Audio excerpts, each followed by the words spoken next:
Hello everyone, what is up? Hopefully you guys are having an amazing day. Today we're going to be talking about what is happening with XRP in the XRP community. Now in CoinMarketCap, XRP is at 24 cents. Again, it looks like a lot of coins are just being stable right now.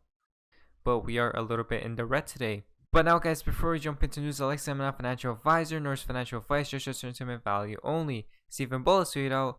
So ever since I started, it was always this concept of, look, we'll have our base customers, but we have a really open platform. We have an open API basically where any company can come to us and essentially actually just go right into our sandbox and start building into our APIs.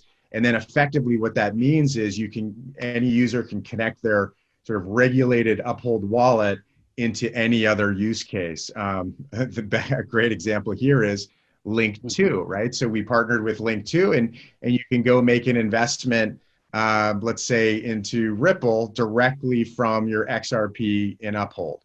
And that's all handled through, a real dead simple API structure.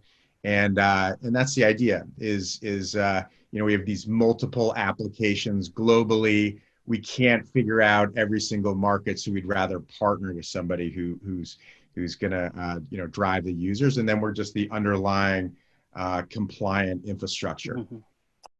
Uphold partnering with Link2 to build an API where users can invest into Ripple with XRP from Uphold wallet. Peter Pumpkin has tweeted out. What's up with the haters? Because if you've seen the Twitter feeds out there, you'll see some I've never noticed. Stuff. Yeah, what are you talking about? No idea.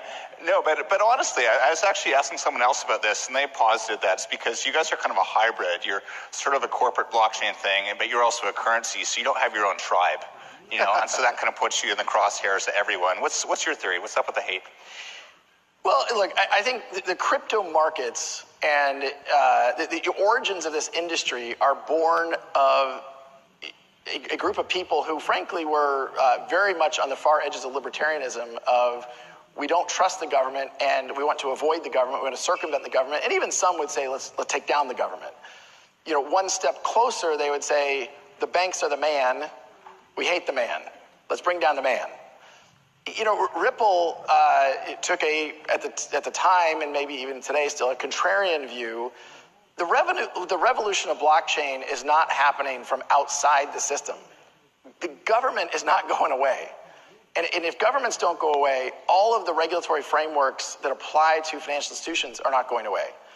And that means banks are not going away. And so our attitude is, look, if you want to enable an internet of value, you have to connect the repositories of value. The Bitcoin blockchain is a repository of value order of magnitude $120 billion. The repository of value of the banks is many, many, many, many trillions. So if you really want to impact society, if you really want to change the nature of how our global economic infrastructure works, of course you want to partner with the banks. Of course you want to partner with financial institutions.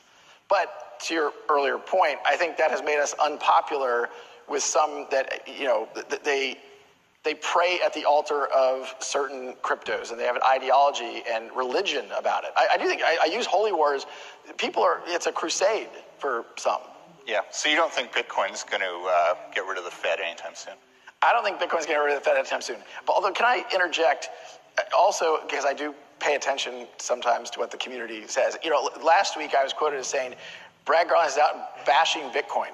Let me be very clear. I own Bitcoin. Hang on. The quote was about China. You said there's kind of... I was going to get there. There we go, guys. Next week comes from Boy XRP. The problem is in the lack of the regulatory certainty. What's happened is you've seen a lot of institutions pop up that actually create more of a risk around the regulatory issue, where you've seen, the crypto exchanges being hacked and, the lost funds.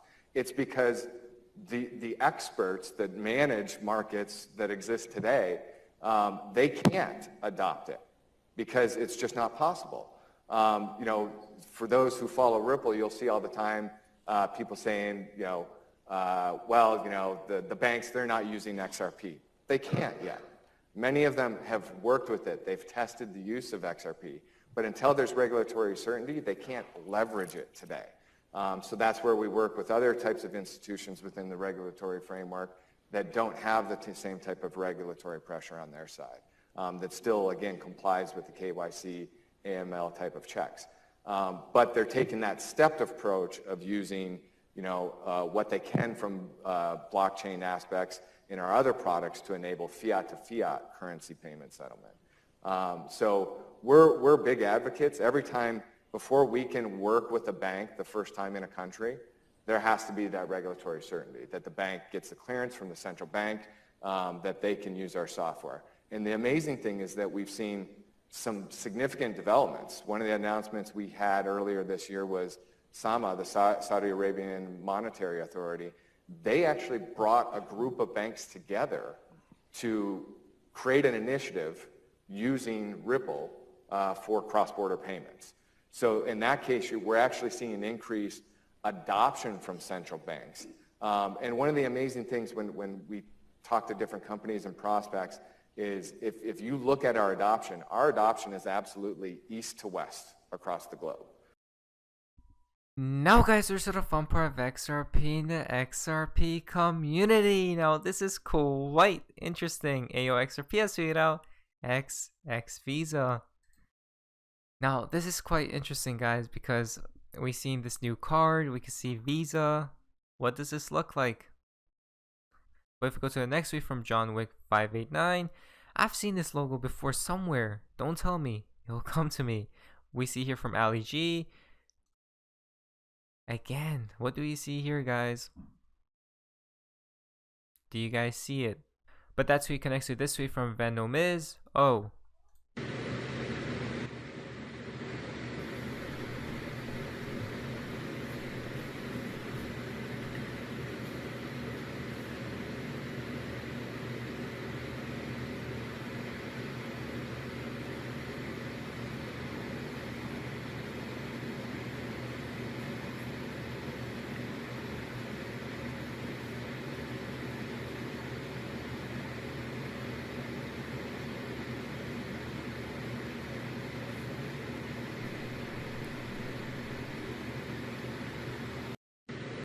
As you can see right there, a lot of X being thrown around.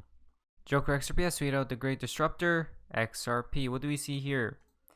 If we take a look at this, September 19th, 2020. Of pending companies, the physical impact, regulation costs, carbon offsets, legal risk, technological fixes, the future. Look at this, guys. Once again from Joker XRP, XRP will be marketed and pushed as an eco-friendly means of transacting value. Nothing can compete with Ripple and XRP. It is happening right before your eyes.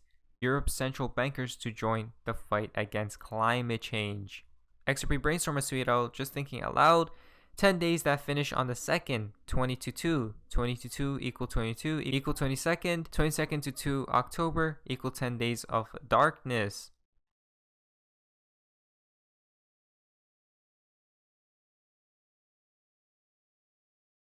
Valjester tweeted out X equal Death Rising Phoenix, XRP. The letter X dates back to the dawn of history. If we go down here, we can see a reply from Rocky, which is from Tony.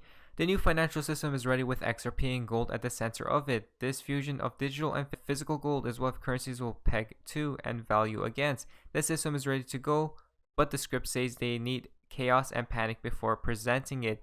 New decade 2020, new system. Kaboom has tweeted out the bulls won't be happy soon. Again, do you guys think we will go down further, or are we going up from here? Next tweet comes from the one. This currency converter displays the rates of all asset-backed currencies after the reset.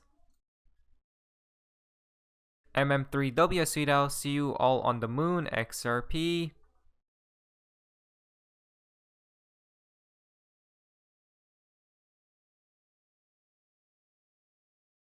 Chris has tweeted out, so he replied to XRP HODL.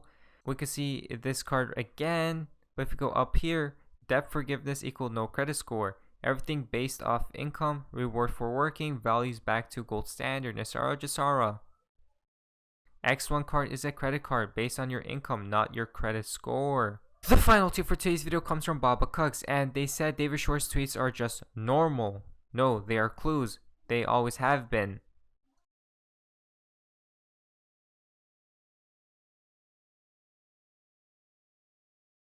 But who really knows what will happen at the end of the day? But anyways, guys, hopefully you guys did enjoy today's video. If you guys did, please leave a like, subscribe if you guys haven't already. Feel free to be a member of the channel. I'll see you guys in the next video. Hopefully you guys are having an amazing day. And you guys, see ya. This is the beginning of the greatest economic cycle this country has had since World War II. And I knew the things that Donald would do, and he hasn't even got started. But this is the eye of the motherfucking storm, the perfect storm. It ain't never going to get any better. Never. This is perfect for the QLA model. If I could have written a prescription or a formula, I couldn't have written it any better. Low interest rates, money's free, you stupid. Massive chaos. And Donald's going to rip the mother economy apart. And he's going to for practice in a good way. This is it. It ain't never going to get anything better. This is like a multiple orgasm the rest of your life, you fucking slags that are in the audience. This is it. Sometimes I don't want to hear what Dan has to tell me.